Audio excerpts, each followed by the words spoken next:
Et il y a eu un moment, dans la nuit des temps, où la force physique, ça comptait énormément.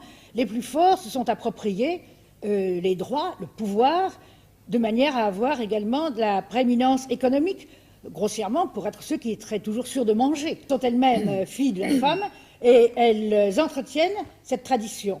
Parce que, bon, d'une part, je vous disais, elles ont en elles ce modèle féminin tellement ancré qu'elles imaginent qu'une femme qui ne serait pas semblable à elles serait un monstre, et leur plus grand souci, c'est que la petite fille soit bien féminine.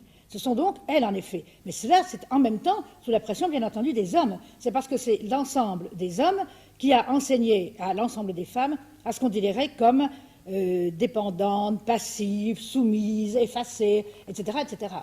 Est-ce que ce n'est pas aussi une condition purement économique qui est signe qu'il y a une évolution qui s'impose aux hommes?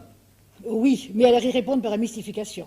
Parce qu'à mon avis, ce secrétariat à la condition féminine, c'est une pure mystification. C'est un os à ronger qu'on a acheté aux femmes pour leur donner l'impression, précisément, qu'on s'occupait d'elles, alors qu'en vérité, on ne donne pas les moyens à Françoise Giroud, par exemple, de faire quoi que ce soit.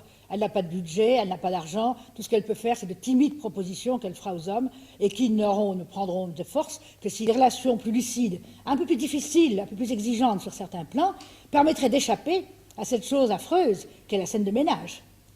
Il y a une autre chose aussi que je voulais dire, c'est qu'il y a une perversion de l'émancipation de la femme qui est le fait des hommes.